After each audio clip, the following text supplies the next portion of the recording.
নমস্কার বন্ধুরা, সৌরভ ক্লাসরুমে সকলকে স্বাগত।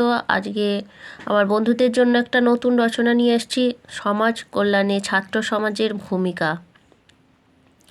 প্রথমেই আসি ভূমিকায়।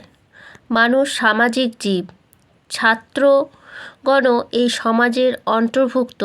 তাই যে সমাজে তারা লালিত পালিত, সেই সমাজের উন্নতি ও কল্যাণ বিধানে নিঃস্বার্থ সেবায় অংশগ্রহণ করা তাদের পবিত্র কর্তব্য ও দায়িত্ব। ছাত্র নাম অধ্যয়ন তপ, অর্থাৎ অধ্যয়নই হলো ছাত্রদের তপস্যা। ছাত্রদের তপস্যা হলো সামাজিক দায় দায়িত্ব তারা এড়িয়ে যেতে পারে না। আপনারে লয়ে বিব্রত রহিতে আসে নাই কেহ অবনী পরে, সকলের তরে সকলের আমরা, প্রত্যেকে আমরা পরের তরে। নেক্সট পয়েন্ট আসি, সমাজ ও ছাত্রদের শিক্ষা। সমাজের বিভিন্ন সমস্যা সম্পর্কে উদাসীন থেকে শুধুমাত্র বিদ্যানুশীলনে ব্যাপৃত থাকা ছাত্রজীবনের লক্ষ্য নয়। পুঁথিগত বিদ্যা মানুষকে পূর্ণ মানব গড়ে তুলতে পারে না। পুঁথিগত বিদ্যায় মানুষ পণ্ডিত হতে পারে, কিন্তু পূর্ণ মানুষ হয়ে উঠতে হলে তাকে মানুষের কথা ভাবতে হবে, সমাজের কথা চিন্তা করতে হবে। কেননা ছাত্ররা সমাজবদ্ধ মানুষেরই অংশ। সুতরাং সমাজের প্রতি তাদের দায় তারা এড়াতে পারে না। শিক্ষা লাভের লক্ষ্য মনুষ্যত্বের বিকাশ।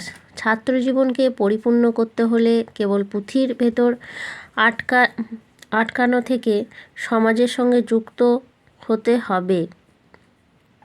পড়াতে আত্মত্যাগ ছাড়া মনুষ্যত্বের পূর্ণতা অর্জন করা সম্ভব নয়। নেক্সট আসি সামাজিক সংকট ও ছাত্র সমাজ। আমাদের দেশে ছাত্ররা সমাজসেবার কাজে গুরুত্বপূর্ণ ভূমিকা পালন করতে পারে। আমাদের ভারতের মতো উন্নয়নশীল দেশে সমাজ কল্যাণমুখী কর্মযজ্ঞের ব্যাপক সম্ভাবনা আছে। সমাজের নানা স্তরে দারিদ্র্য ও অজ্ঞতা, কুসংস্কার, সাম্প্রদায়িকতার অস্পৃশ্যতা ইত্যাদি বহু রকমের পাপ বাসা বেঁধে রয়েছে। এছাড়া খরা, মহামারী, বন্যা হলো এদেশে চিরপরিচিত অভিশাপ। এসব সামাজিক অভিশাপ সমস্যার দূরীকরণে ছাত্র সমাজ অংশ নিতে পারে। নেক্সট আসি সমাজ কল্যাণে কী কী কাজ করা যায়। আমাদের মতো বিশাল একটি দেশের সার্বিক উন্নতি সাধনে একমাত্র সরকারি প্রচেষ্টা যথেষ্ট নয়।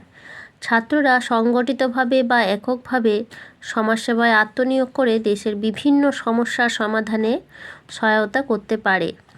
সাম্প্রদায়িক সমস্যা, নিরক্ষরতা, জাতিবিদ্বেষ, খরা, বন্যা, প্রাকৃতিক দুর্যোগ মোকাবিলায় ছাত্ররা অংশ নিতে পারে। এসব কাজে তারা জনসচেতনতা সৃষ্টি করবে, প্রাকৃতিক দুর্যোগ ত্রাণ সংগ্রহ ও বিলি ইত্যাদি করতে পারে। বস্তি ও গ্রামীণ উন্নয়নের কাজে অংশ নিতে পারে, বিশেষ করে নিরক্ষরতা দূরীকরণে তারা সক্রিয় অংশ নিতে পারে। ছাত্রদের প্রত্যেকের উচিত অন্তত একজনকে স্বাক্ষর করে তোলা। সবশেষে আসি নিঃস্বার্থভাবে সেবা। ছাত্ররাই দেশের আশা, ভরসা ও ভবিষ্যৎ। তারাই দেশের শক্তি ও বল। তাদের আছে মহৎ আদর্শ, উৎসাহ ও আত্মত্যাগের মনোবৃত্তি। তারা নিঃস্বার্থভাবে সব সংকীর্ণতা দূরে ঠেলে দেশের কল্যাণযজ্ঞে অংশ নিয়ে প্রকৃত মানুষ ও নাগরিক হয়ে উঠুক। তাদের কাছে দেশের এই প্রত্যাশা সামাজিক ও কর্মযজ্ঞে সামিল হয়ে হাতে কলমে কর্মশিক্ষা ও জীবনের অভিজ্ঞতা অর্জনের পথে ছাত্রদের প্রকৃত মানুষ ও নাগরিক হয়ে ওঠার সুযোগ করে নিতে হবে।